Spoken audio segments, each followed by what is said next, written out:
You know what's wild? Finding out that 3 other governments have been having secret conversations about building a pipeline through your province, and you, the actual premier of that province, found out about it roughly the same time as everyone else scrolling Twitter. David Eby didn't just wake up on the wrong side of the bed this week, he woke up to discover that Saskatchewan Premier Scott Moe, Alberta Premier Danielle Smith, and the federal government have apparently been playing telephone about BC's future without inviting BC to the call. Eby's reaction? He almost fell out of his seat. Literally. Those were his words. And honestly, same. Welcome back to Canadian Insights, where Canadian politics continues to be less cooperative federalism and more surprise, we planned your future without you. Let's get into this absolute. So here's the tea. David Eby sat down with CBC's Power and Politics on Thursday, and he did not come to play nice. He came loaded with receipts, frustration, and the kind of barely contained rage that only Canadian politicians can deliver while still sounding polite. The subject? Scott Moe casually mentioning he's been part of conversations about a proposed pipeline to BC's north coast. You know, conversations that would directly impact British Columbia. Conversations that BC's premier knew absolutely nothing about until Scott Moe opened his mouth on national television. Eby said, and I'm quoting here because this is too good, I almost fell out of my seat when I heard Scott Moe say that he was part of these conversations. Picture that for a second. The Premier of British Columbia, sitting at home, watching the news, probably with a cup of coffee, and suddenly he hears the Saskatchewan Premier talking about plans for his province like it's common knowledge. The coffee probably went everywhere. The remote probably got thrown. Because how do you have discussions about what happens in British Columbia without including British Columbia? It's like planning a surprise party, except the surprise is a pipeline, and the person whose party it is wasn't invited to the planning meeting. These discussions, which Eby describes as conversations he was completely unaware of, are apparently about a new oil pipeline that would run to BC's north coast. And it gets better.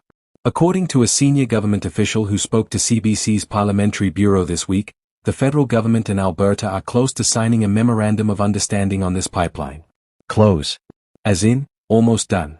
As in, they're dotting I's and crossing T's on a deal that fundamentally alters BC's infrastructure and environment, and BC found out through media leaks. This is governance by surprise announcement, and it's absolutely unhinged. But wait, let's talk about what this pipeline actually means, because it's not just about infrastructure. This proposed plan would allow tanker traffic on the northern BC coast, which is currently subject to a federal tanker ban. You know, that ban that exists because oil spills in sensitive coastal ecosystems are kind of a nightmare? Yeah, they're looking at carving out exemptions for that.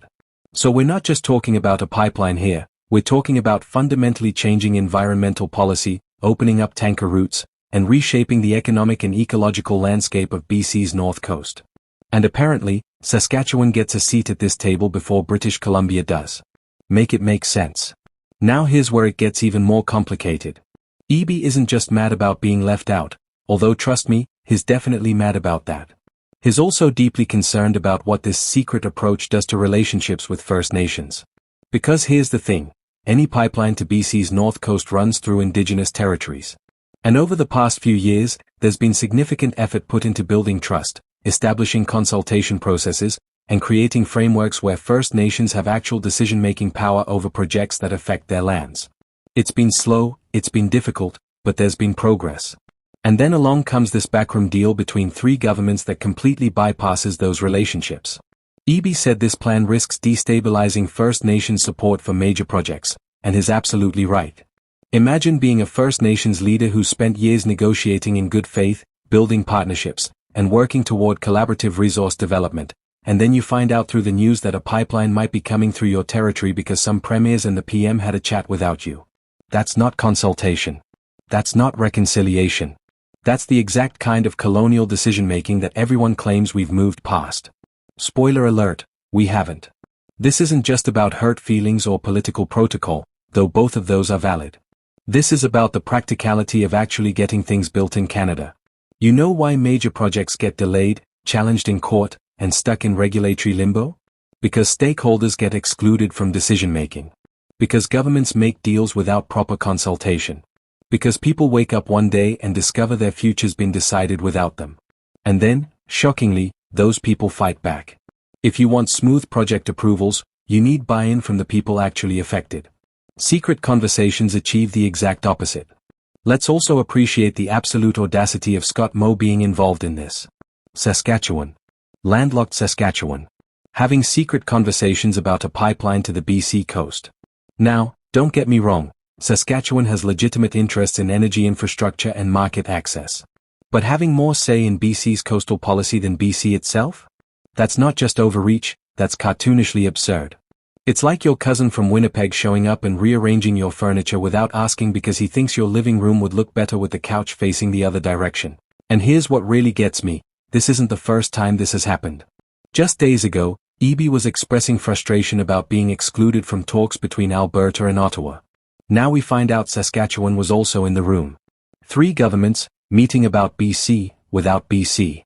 That's not an oversight. That's a pattern.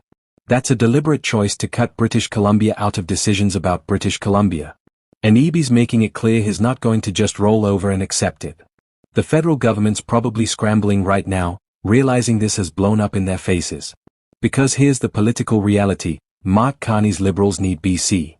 They need strong relationships with provinces, they need Indigenous support, and they need a coherent climate policy that doesn't immediately contradict itself. Ramming through pipeline deals without consultation achieves none of those things. It alienates a province that's politically crucial, it undermines reconciliation efforts, and it makes the government look either incompetent or arrogant, possibly both. So where does this leave us? Well, David Eby's drawn a line. He's publicly called out the secret conversations, he's warned about the risks to First Nations relationships, and has made it clear that BC expects to be at the table for decisions about BC. The question now is whether Ottawa, Alberta, and apparently Saskatchewan will actually listen, or whether they'll try to push this through and deal with the fallout later. My money's on fallout, because that's how we do infrastructure in Canada. Propose it in secret, face massive opposition, spend years in court, and then wonder why nothing gets built. What's your take? Should BC have been consulted from the start, or is Eby making too big a deal out of this? And what about First Nations?